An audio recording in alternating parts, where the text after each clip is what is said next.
enfermedad, nosotros confiamos en que tú eres nuestro sanador. En medio de la escasez, nosotros creemos que tú eres nuestro proveedor. En medio de la debilidad, tú muestras tu fortaleza. Y en medio de la aflicción, tú eres nuestro consolador. Esta noche nos presentamos delante de ti y delante de tu palabra para que tú nos puedas instruir y nos puedas hablar. Que el mismo Espíritu que inspiró las Escrituras venga a nosotros esta noche y nos ayude a interpretar tu palabra correctamente. Aparta, Señor amado, toda distracción, aparta todo obstáculo, y que así todos podamos ser edificados, Señor. Es nuestra petición en Cristo Jesús. Amén y amén. ¿Cuántos pueden dar un fuerte gloria a Dios, hermanos y hermanas? Bienvenidos, hermanos y hermanas, a la casa del Señor.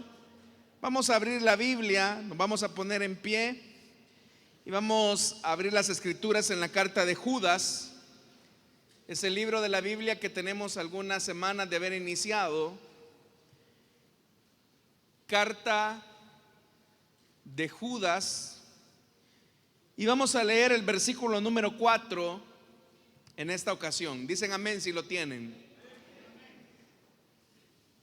Dice la palabra de Dios en Judas, versículo número 4. El problema es que se han infiltrado entre ustedes ciertos individuos que desde hace mucho tiempo han estado señalados para condenación. Son impíos que cambian en libertinaje la gracia de nuestro Dios y niegan a Jesucristo, nuestro único soberano y Señor. Amén. Hasta ahí dejamos la lectura, hermanos. Tengan la bondad de tomar sus asientos, por favor, esta noche. Como lo he venido diciendo, hermanos, a lo largo de estos estudios anteriores, la carta de Judas tiene como finalidad alertar al pueblo de Dios acerca del peligro de la apostasía.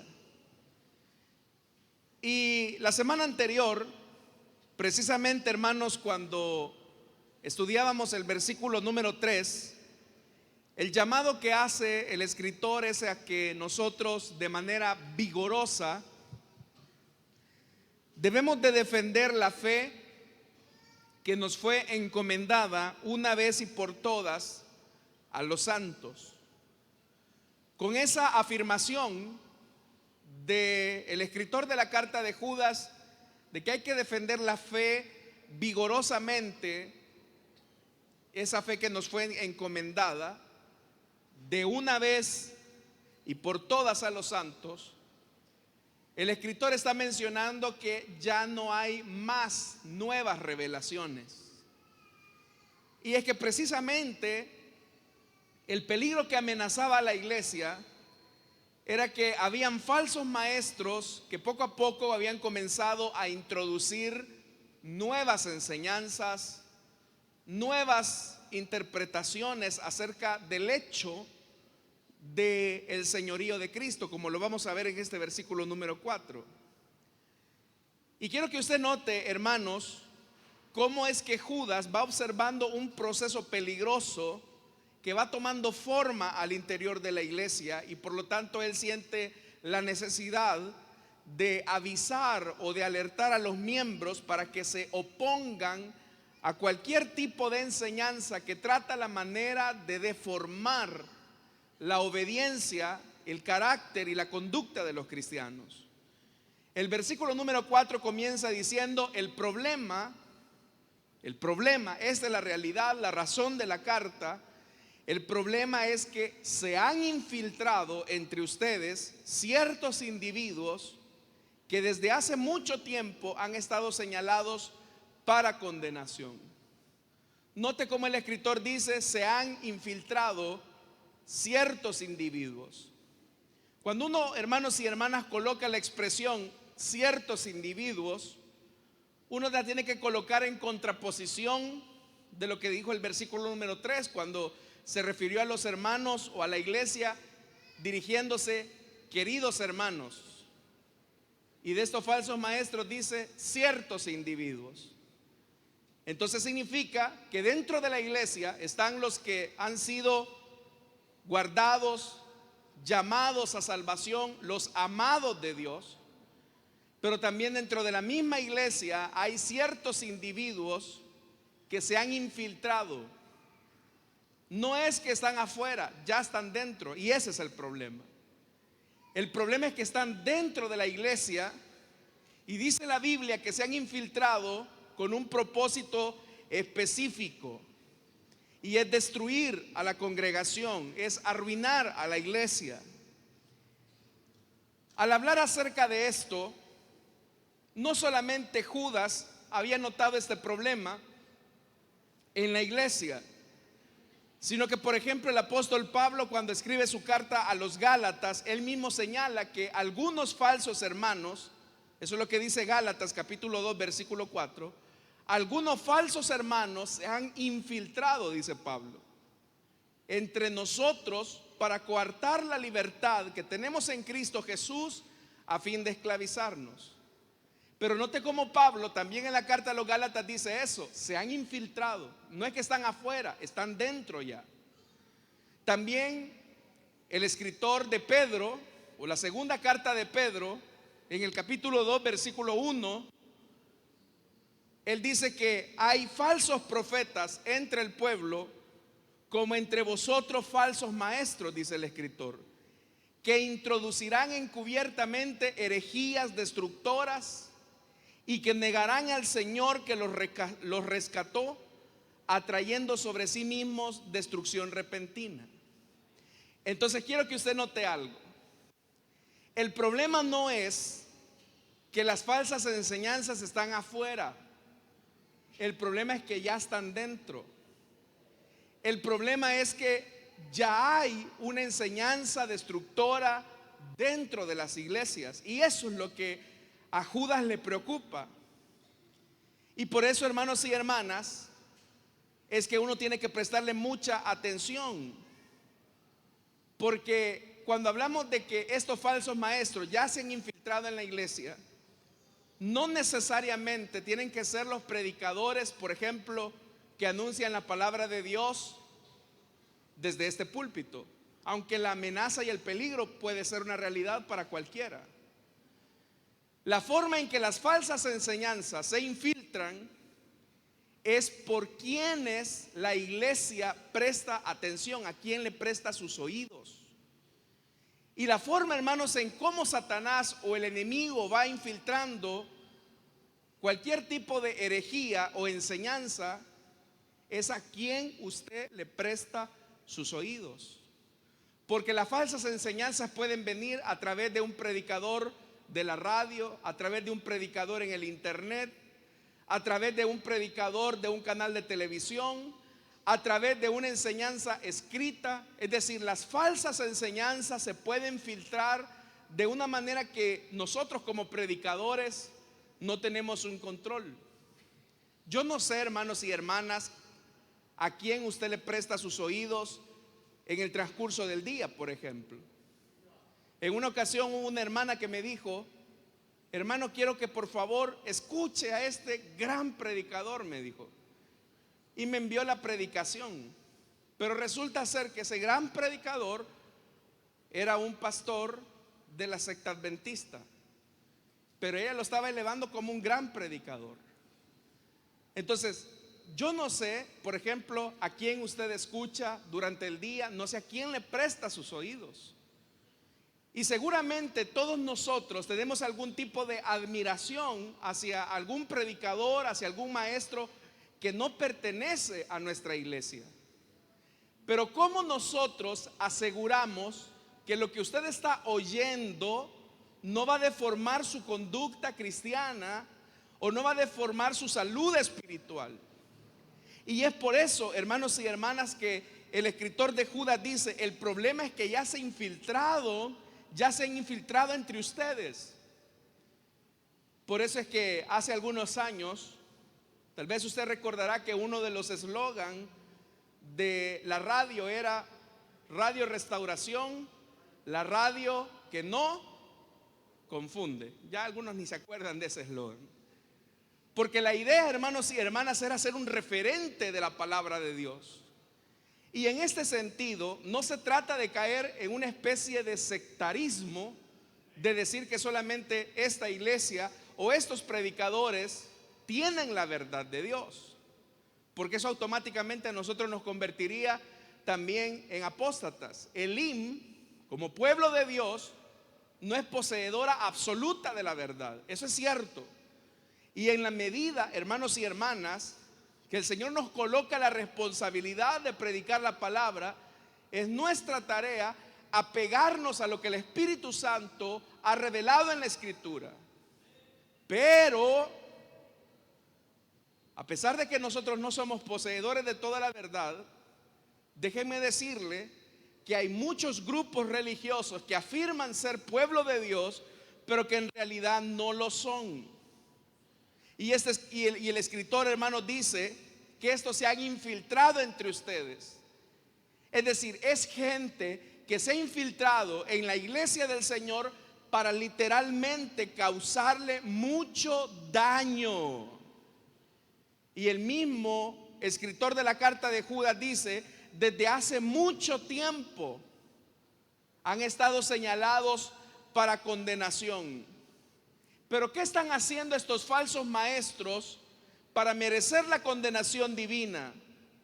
Si lo pudiéramos expresar en palabras del apóstol Pablo en su carta a Tito, él dice: estos falsos maestros profesan conocer a Dios, pero con los hechos lo niegan, siendo abominables y rebeldes y reprobados en cuanto a toda buena obra, dice Pablo. Entonces, hermanos y hermanas, ¿en qué consiste el peligro de la apostasía a la que el escritor de Judas quiere advertir?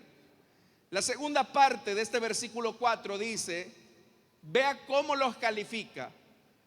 Aquí, hermanos, la descripción que va a hacer de los falsos maestros corresponde a una triada. Como yo se lo dije en el creo que fue en la primera enseñanza, en el primer estudio, Judas tiene la habilidad de describir en grupos de 3 el mensaje que quiere que sus oyentes comprendan. Vea cómo lo describe en la segunda parte del verso 4. Número 1, son impíos.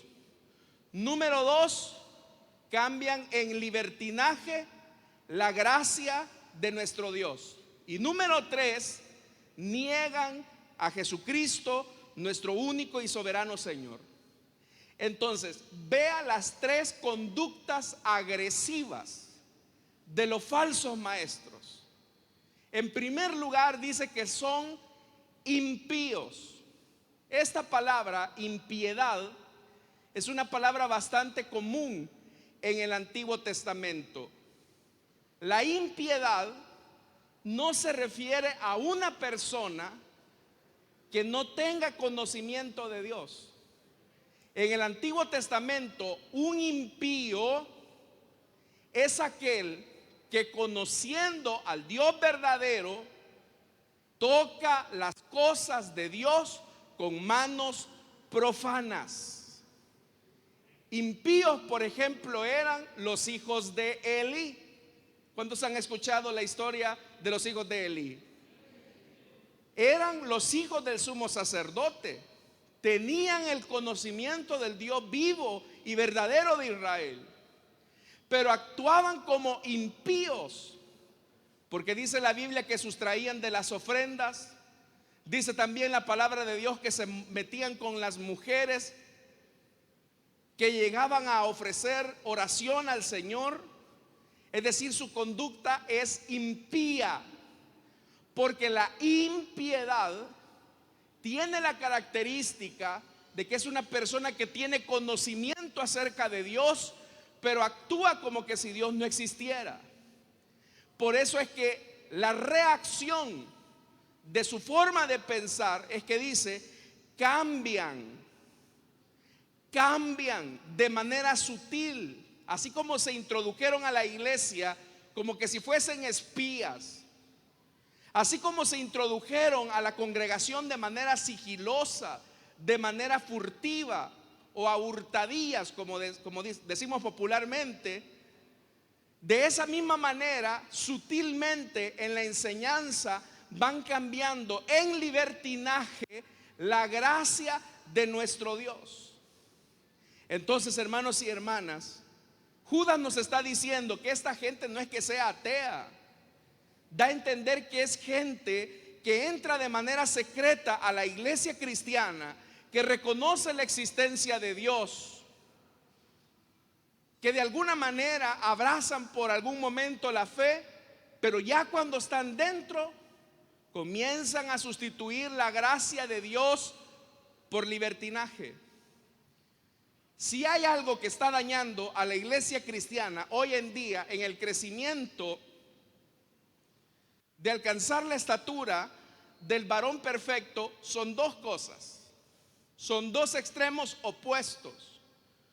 Número uno, el legalismo. El legalismo no le permite a los cristianos vivir la libertad que tenemos en Cristo. Pero ese no es el tema de esta ocasión. Y el segundo polo opuesto es el del libertinaje. Todo es permitido. Si Dios me perdona, si no hay problema en lo que esté haciendo, porque Dios es amor, Dios me ama, soy su hijo amado, entonces no hay problema en lo que esté haciendo. Y el libertinaje, hermanos y hermanas, es más peligroso que el legalismo. Los dos son peligrosos, pero el libertinaje poco a poco va seduciendo a los incautos para que poco a poco vayan haciendo lo que dice el versículo 4. Dice que van cambiando la gracia de Dios por el libertinaje.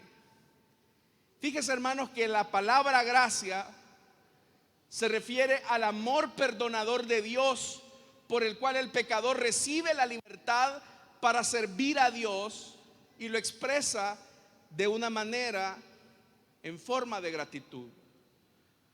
La Biblia dice que todos los que hemos sido perdonados por Dios, hemos sido perdonados por gracia. Nada hemos hecho para recibir el perdón de Dios. Pero esa gracia que hemos recibido a través de Jesucristo motiva al creyente no a tener una vida de libertinaje, sino a tener una vida de gratitud al Señor. Pero ¿cuál era la falsa enseñanza de estos apóstatas? La falsa enseñanza de estos apóstatas era que no importa lo que usted haga, no importa en qué situación usted viva, usted puede utilizar la gracia de Dios en libertinaje. Y por eso es que la Biblia los describe como impíos, porque la gracia de Dios no la hemos recibido para darle rienda suelta a los apetitos de la carne, sino que la gracia de Dios nos ha dado el poder en Jesucristo para contrarrestar nuestros malos deseos. Entonces, hermanos y hermanas, como esta gente es alguien que ha cambiado la gracia por libertinaje, dice siempre ese versículo 4, dice que niegan. Ese es el tercer elemento, niegan a Jesucristo. Cuando ahí, hermanos, habla de la negación, note que se está hablando acerca del aspecto divino y humano del Señor, porque dice niegan a Jesucristo. Pero el nombre Jesucristo es una combinación de dos elementos importantes: de su humanidad, pero también de su aspecto divino. Entonces, ya sea que estén negando la humanidad de Cristo o estén negando su divinidad, dice que esta gente es impía, porque están negando Dice ahí, a nuestro único, soberano y Señor. Esa descripción de soberano y de Señor llama bastante la atención porque es un reconocimiento de Jesús como el Señor de todas las cosas. El Señor gobierna no solamente el corazón, el alma de la persona, sino que gobierna los sentimientos, la voluntad, las relaciones, lo gobierna todo. De tal manera, hermanos, que cuando Jesús viene a nuestra vida, Él es el Señor de la totalidad de nuestra existencia. Y no podemos decir o argumentar que el Señor es solamente el Señor de nuestra alma, pero no es de nuestro cuerpo. El Señor es dueño de su cuerpo. El Señor es dueño de sus sentimientos. El Señor es dueño de sus pensamientos. El Señor es dueño de su voluntad.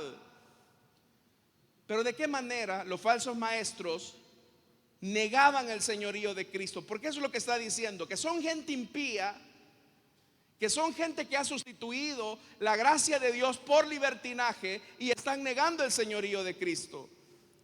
Para que nosotros comprendamos, hermanos, el enorme peligro de esto, Jesús mismo se refirió acerca de los falsos maestros, los cuales serían un problema para la iglesia. Si usted me acompaña al Evangelio de Mateo, capítulo número 7, Mateo capítulo 7, versículo número 15, vea lo que Jesús dice. Mateo capítulo 7, versículo 15.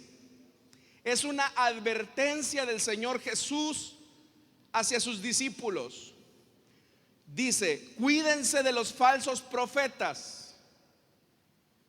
¿Cómo vienen ellos? ¿Cómo se infiltran ellos? Vea lo que dice el versículo 15, que es lo que estamos viendo. Vienen a ustedes, ¿cómo vienen, hermanos? Disfrazados. ¿De qué? De ovejas. Significa que en apariencia tienen piedad. Pero dice más. Pero por dentro, ¿qué son? Lobos feroces. La ferocidad habla del hambre, del instinto natural de esa gente que solamente han entrado para devorar. Y el disfraz tiene como finalidad ocultar su verdadera naturaleza. Entonces el peligro de los falsos maestros o el peligro de los falsos profetas, como dijo Jesús, es que en apariencia tienen piedad, pero su naturaleza interior, esa naturaleza que quieren cubrir con el disfraz, es de ferocidad. Entonces Jesús nos dio la clave para reconocer a los falsos profetas. Dice el versículo 16: por sus frutos los conocerán. Y Jesús pregunta: ¿acaso se recogen uvas de los espinos o higos de los cardos? ¿Podemos recibir mangos, hermanos, del árbol de jocote? No se puede, ¿verdad? ¿O podemos recoger manzanas, hermanos, del palo de aguacate? No. Vea lo que dice Jesús. Verso 17: del mismo modo, todo árbol bueno, ¿qué va a dar? Fruto bueno. Pero el árbol malo da fruto malo. Un árbol bueno no puede dar fruto malo y un árbol malo no puede dar fruto bueno. Esa es la naturaleza. Pero Jesús señala cuál es el fin de aquellos que no dan buen fruto. Verso 19: todo árbol que no da buen fruto se corta. ¿Y quién lo va a cortar? El Señor. Y será arrojado ¿a dónde? Al fuego.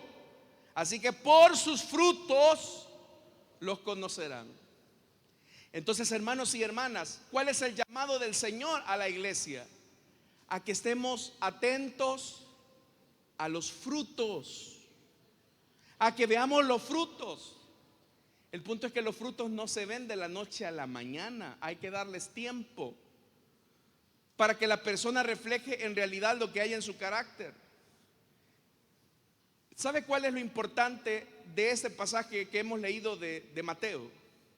Porque en el contexto en el que aparece esta advertencia de los falsos profetas, si usted lee algunos versículos anteriores a esta enseñanza, a esta advertencia, usted va a encontrar la enseñanza de que solo entrarán al reino de los cielos los que entren por la puerta estrecha, los que caminen por el camino angosto. Y todos sabemos, hermanos y hermanas, que entrar por un lugar angosto o caminar por un camino angosto es incómodo. Y Jesús a lo que se estaba refiriendo es que para entrar al cielo, la única manera en que nosotros podemos entrar a la vida eterna es a través del arrepentimiento. Solo vamos a entrar al reino de los cielos por medio del arrepentimiento. Pero así como Jesús señaló que había una puerta angosta, ahí a la par, hay una puerta ancha. Y en esa puerta ancha están los falsos maestros. Aquellos hermanos y hermanas que le están diciendo a la gente que pueden entrar a la vida eterna sin llevar las exigencias del evangelio a dar buen fruto. Por eso es que en ese contexto es que en el versículo 15 de Mateo el Señor dice: guárdense de los falsos profetas. Significa entonces, hermanos, que una característica de los falsos profetas es que prometen salvación, pero al mismo tiempo rebajan las demandas y las exigencias del evangelio. Es decir, que ellos ofrecen salvación sin tener que entrar por la puerta estrecha o transitar por el camino angosto. De tal manera que lo que los falsos maestros le dicen a la gente para torcerlos es: tranquilos, no se inquiete. Si el Señor de todas formas a usted lo ama, no importa que esté en esa condición de pecado, el Señor lo entiende. Pero ¿qué se produce con esas palabras? Una cauterización del corazón que no produce arrepentimiento y que por consecuencia no conduce a esa persona a la fe. ¿Qué es lo que se necesita para entrar, para que el pecador entre por la puerta estrecha o transite por el camino angosto? Arrepentirse de qué, hermanos? De nuestros pecados, creer en Jesucristo, tomar la decisión de divorciarnos de nuestra vida de pecado y abrazar el señorío de Cristo tal como es ofrecido en el evangelio. ¿Y cuál es la oferta que se nos hace del evangelio en cuanto al señorío de Cristo? Número uno, que reconozcamos a Jesucristo como el sacerdote que nos redime de nuestros pecados. Número dos, que abracemos la enseñanza de su voluntad. De hecho, que el Señor le prometió a Moisés y le dijo que de él levantaría un profeta que sería mayor que él. Y en tercer lugar, que Jesús se convierta en el rey que gobierna nuestras pasiones y nuestros deseos. Entonces significa que la salvación de Cristo es una salvación, hermanos, que nos abraza simplemente por el camino de reconciliación a través de Jesucristo, reconociendo su señorío. Pero ¿qué es lo que hacen los falsos maestros? Volviendo a Judas, dice la Biblia que son impíos, porque cambian la gracia de Dios en libertinaje y niegan a Jesucristo como soberano y Señor. Entonces, hermanos y hermanas, un verdadero creyente que ha nacido de nuevo recibe la gracia de Dios para santificarse para Dios.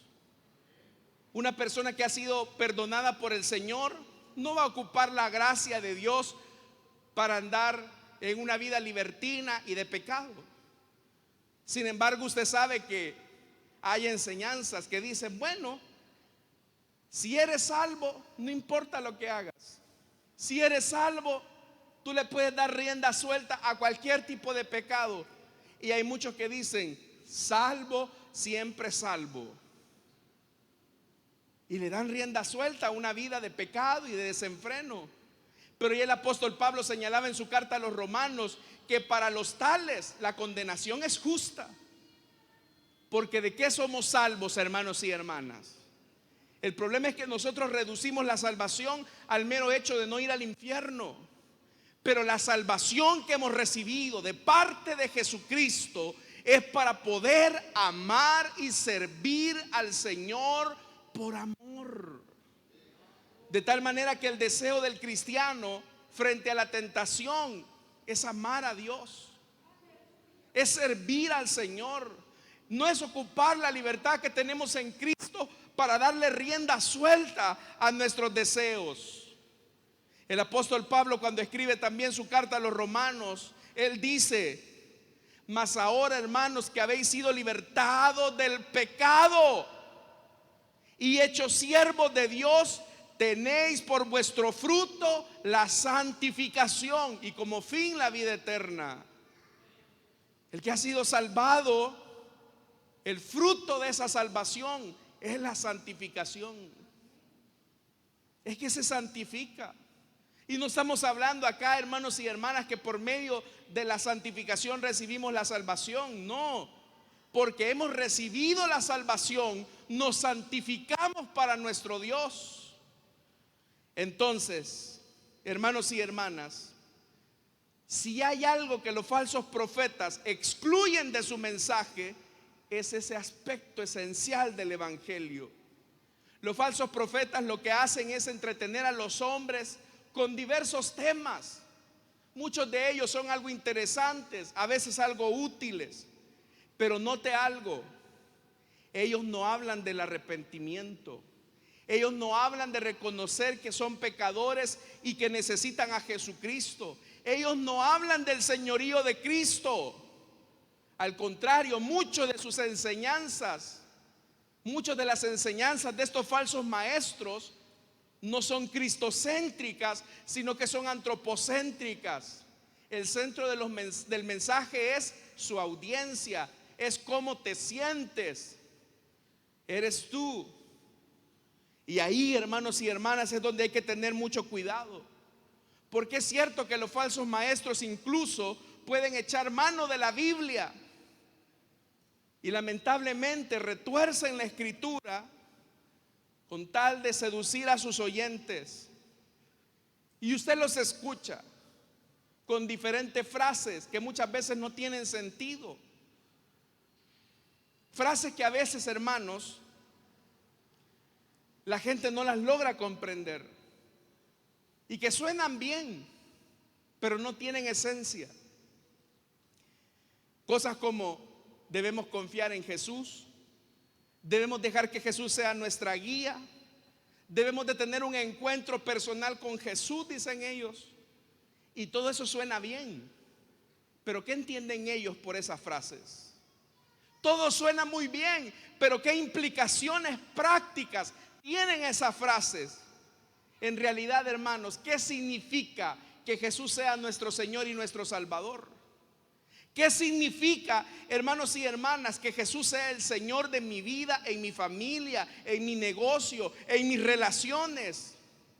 ¿Cuál es la consecuencia de que Jesús de verdad sea el que dirija mi vida y mi existencia? Esas partes son las que los falsos profetas callan. Y ahí, hermanos y hermanas, es donde el ministerio de estos falsos profetas es como un opio. Oiga lo que le estoy diciendo: es como un opio que adormece a la audiencia, pero que no lo confronta con su realidad.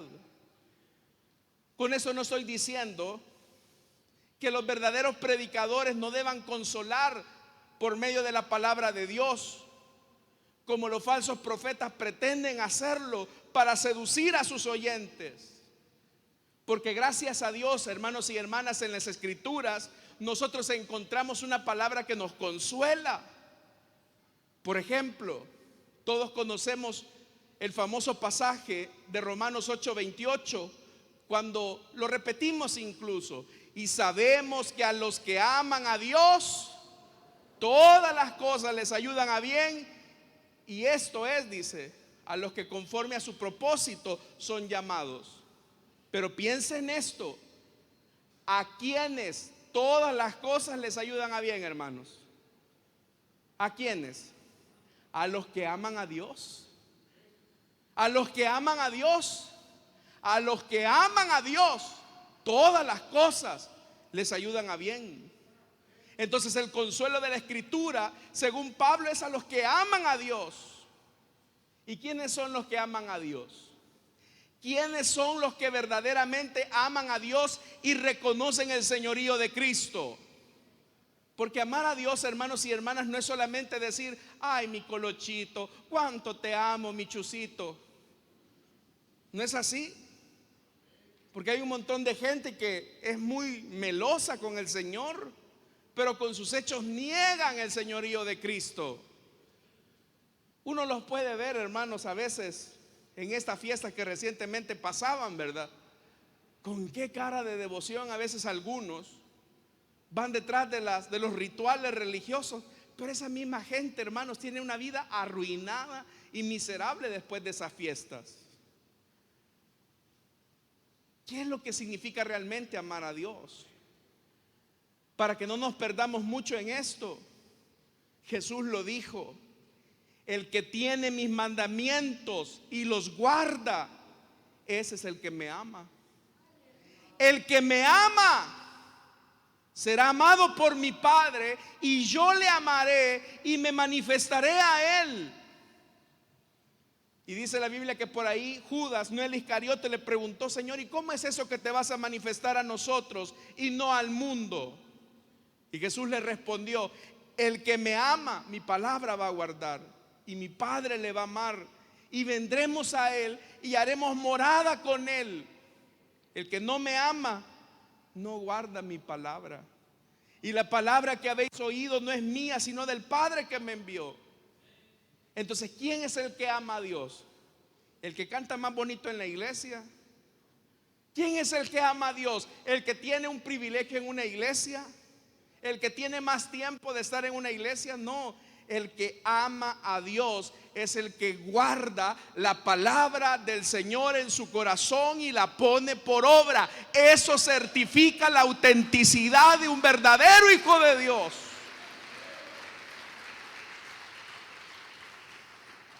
Pero ¿qué es lo que hace el falso profeta? ¿Qué es lo que hace el falso maestro? Esos que se han introducido en los oídos del pueblo de Dios a través de programas famosos en el internet, en la radio, en la televisión, que no están confrontando a esas personas con su realidad de que son pecadores y que Dios los llama al arrepentimiento. Lo que se hace es suavizar, y se dice que el pecado es un error. Pero hermanos y hermanas, ante la palabra de Dios nosotros tenemos un espejo claro de aquellas cosas que no honran a Dios. El profeta Jeremías se enfrentó frente a esta verdad, porque en época de Jeremías habían falsos profetas también. Y vea lo que Jeremías dice: curan la herida de mi pueblo con liviandad, y le dicen paz, paz, y no hay paz. Entonces, hermanos, los falsos profetas también son así. Están cambiando la gracia de Dios en libertinaje. Una enseñanza que no lo invita a usted a vivir una vida consagrada para Dios. Préstele mucha atención. Tenga cuidado a quien le presta sus oídos.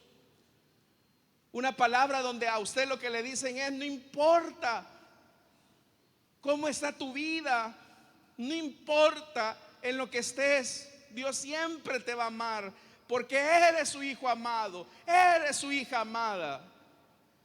Pero no te confronta con la realidad de que tu situación es miserable delante de un Dios que es 3 veces santo, y que te está diciendo: hey, arregla tu situación. No estás frente a un Dios que puede ser burlado, sino frente a un Dios vivo que examina el corazón y la mente y discierne las intenciones del corazón. Esa es la realidad. Pero los falsos profetas son sutiles, porque como lo vamos a ver más adelante, se introducen y le dicen a las personas: no hay problema. Por eso, hermanos, es que en el Evangelio de Mateo, en el capítulo 7, vamos a encontrar una triste realidad. Y es que al final, cuando aquellos lleguen diciendo: Señor, en tu nombre echamos fuera demonios, en tu nombre predicamos en las plazas, en tu nombre profetizamos, Jesús les va a tener que decir: miren, fulanos, yo a ustedes nunca los conocí. Apartados de mí, hacedores de maldad. ¿Y en qué consiste la maldad? En que con una actitud impía tocaron lo sagrado. Amados hermanos, yo no puedo negar que el amor y la gracia de Dios es abundante para su pueblo, pero no se confunda. No piense que ese amor de Dios va a llevar a Dios a hacerse de loco pacho, como decimos en El Salvador, frente a nuestra realidad. Si nuestra conciencia nos reprende, mayor es Dios. ¿Sabe? Hay cosas tan vergonzosas y penosas dentro de las iglesias que uno se sorprende, se queda, hermanos, maravillado de las cosas que hay dentro de las iglesias. No dentro del pueblo de Dios, pero dentro de las iglesias. ¿Cuánta gente no hay, hermanos? Usted lo sabe, que han hecho, por ejemplo, de las iglesias su cueva para ocultar las cosas que hacen mal. En una ocasión, hermanos y hermanas, casos penosos.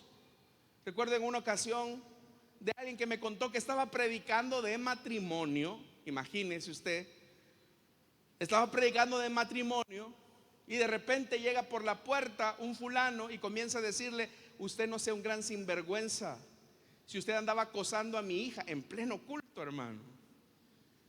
El fulano no halló ni por dónde meter la cabeza y salió avispado. Ya nunca más volvió a poner un pie en la iglesia. ¿Cómo es que una persona puede llegar al cinismo, porque no es otra cosa que el cinismo de hablar de estas cosas y él tener una vida manchada? ¿Sabe por qué? Porque como acá la Biblia dice, son impíos. Y son tan impíos que se ponen a tocar lo sagrado con manos sucias. ¿Y sabe qué? A los hombres nos pueden tomar el pelo, pero al que está sentado en el trono de gloria, aquel cuya mirada es la de un fuego resplandeciente que discierne la interioridad del corazón, a ese Dios que juzga a los vivos y a los muertos, no lo podremos engañar jamás, hermanos y hermanas. Por eso es que el llamado de nuestro Dios es a que vivamos una vida coherente. Miren, hermanos, y yo con esto no les estoy diciendo que no vamos a fallar al Señor, porque seguramente a veces por nuestros descuidos le vamos a fallar al Señor. Seguramente nos vamos a equivocar. Y la Biblia nos enseña: hijitos míos, si alguno de ustedes hubiera pecado, ¿qué dice? Abogado tenemos para con el Padre, a Jesucristo el justo. Pero ¿qué se necesita para tener la intervención de ese abogado? Decir que hemos pecado, llegar donde Él en una actitud de humildad y de sinceridad: Señor, fallé. Y la Biblia, ¿qué es lo que dice? Que el que confiesa su pecado y se aparta, alcanzará misericordia. Pero el que los oculta, el que los esconde, va a acarrear destrucción para sí mismo. Entonces, hermanos, el llamado esta noche es: ¿y usted a quién escucha? Porque seguramente, hermanos, tal vez, no lo sé, acá no vamos a escuchar tal vez alguna herejía. Por eso es que usted se fija que al momento de los dones, Los diáconos y las diaconisas se ponen en pie y están con los ojos abiertos. ¿Para qué? Para juzgar la profecía, juzgar lo que se está diciendo. Eso mismo también tiene que hacer el predicador o el que dirige los cultos. Por eso es que se necesita predicadores y directores de alabanza llenos del Espíritu Santo, para que disciernan. Probablemente, tal vez acá, en este local, en este recinto, probablemente, no lo sé, tal vez no se vierta ninguna mala enseñanza, no lo sé, no lo puedo asegurar al 100%, porque el diablo siempre anda astuto. Pero yo no sé a quién usted escucha, yo no sé qué lee, yo no sé con quién platica, yo no sé si con el que se está relacionando, bien hermano, un hermanito de tal iglesia, qué espiritual, qué bendición la que yo siento, me ha invitado a bautizarme en el nombre de Jesús. Si hay algunos hermanos que incluso hasta guardan las atalayas ahí, hasta tienen las traducciones del Nuevo Mundo de los Testigos de Jehová, y eso toman como Biblia. Por eso escuchemos. Mire, es tan sigilosa la falsa enseñanza que hasta en las alabanzas, en la música cristiana, escuche el contenido de las canciones. Usted va a notar que hay canciones cristianas supuestamente que niegan, hermanos, muchos aspectos.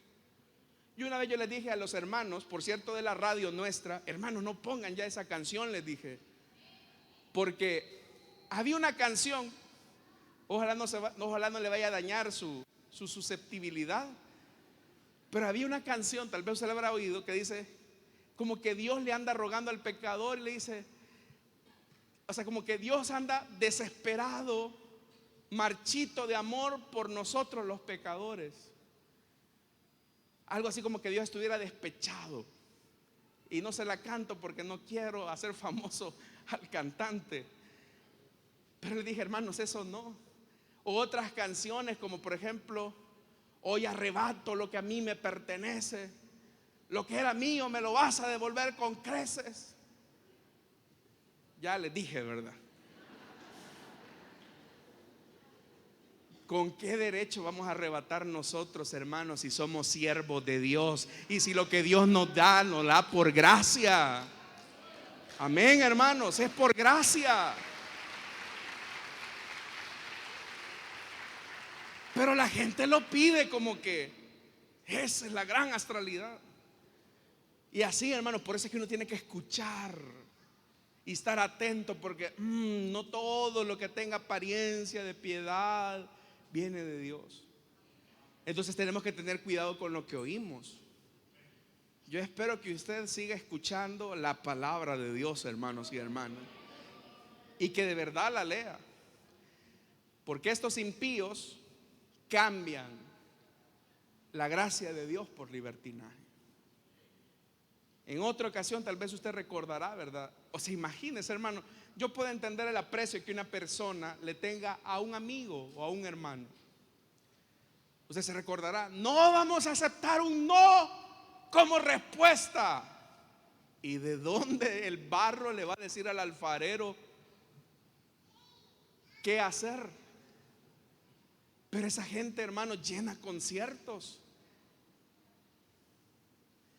Usted se dio cuenta hace algún tiempo de un cantante muy famoso que estaba en una situación de salud, hermanos, muy precaria. Y muchos artistas de la farándula cristiana le profetizaban que no se iba a morir. No te vas a morir, no aceptamos un no como respuesta. Y la gente, tal vez algunos de ustedes hasta el concierto fueron. Pero dentro de todos hubo uno que no es famoso y le dijo, mira, fulano, más que tu enfermedad, tu propósito responde a un bien mayor de parte de Dios. Tu vida trasciende y no se limita a una enfermedad. Y usted sabe lo que pasó, falleció. Entonces vinieron los críticos del evangelio. Ya ven que la profecía no existe, es falsa. Ya ven que eso de lo que dicen que va a pasar no ocurre, es mentira. Y uno no puede negar, hermanos, que existan billetes falsos, porque los hay. Pero no porque existan billetes falsos significa que todos los billetes sean falsos. Dicho de otra manera, no porque existan falsos predicadores, falsos apóstoles, falsas profecías, significa que uno tiene que rechazar todo. Pero el llamado que Dios nos hace por medio de esta carta de Judas es: miren, hermanos, tienen un problema y ya se infiltraron. Y se infiltraron porque ustedes les prestan los oídos. Cuidadito, disciernan qué es lo que se dice. Necesitamos tener un espíritu como los cristianos de Berea, que todo lo que se nos diga, ¿dónde está eso en la palabra, hermano? ¿Dónde está eso en la Biblia? ¿Cómo está eso? Dicen amén, hermanos. Porque si no lo hacemos, de repente lo vamos a ver a usted ahí cargando, quizás, ¿verdad? En esta semana. Ya lo vi algunos de ustedes. No. Viendo alfombras andaban, digo yo, pues. Pero cuídense, hermanos, porque las ovejas del Señor oyen la voz de su buen pastor y lo siguen. Amén. Vamos a cerrar nuestros ojos, vamos a orar. Teniendo nuestros ojos cerrados y nuestro rostro inclinado, rápidamente deseo hacer una invitación para aquellas personas que desean entregarle su vida a Cristo o desean reconciliarse, para que en el lugar donde están se puedan poner en pie.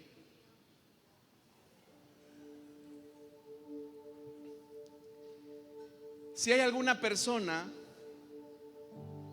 que desea entregarle su vida a Cristo o que desea reconciliarse, le invito para que en el lugar donde está se pueda poner en pie. Vamos a orar por usted.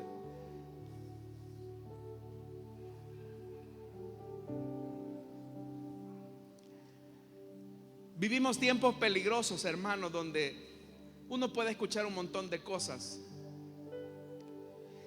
Y lo peligroso es que dentro de la iglesia del Señor, no hablo de la iglesia local, sino que dentro de la iglesia de Dios en general, se ha infiltrado un montón de gente que está cambiando la gracia de Dios en libertinaje, que son impíos, que niegan el señorío de Cristo. Pero el llamado es para que nosotros, hermanos, estemos alertas, vigilantes. Y la única forma en que podremos estar alertas es que el Espíritu Santo more dentro de nosotros. Y la única forma que tengamos al Espíritu Santo es por medio del nuevo nacimiento. Así que si esta noche hubiera alguna persona que desea entregarle su vida a Cristo o desea reconciliarse, póngase en pie. Vamos a orar por usted. Si no lo hay, hermanos, vamos a pedirle al Señor que nos mantenga en la verdad. Pongámonos todos en pie y digámosle al Señor que queremos escuchar siempre su dulce voz. Quiero escuchar tu dulce voz, rompiendo el silencio en mi ser. Sé que me harías estremecer, me harías llorar o reír, y caería rendido ante ti, y no podría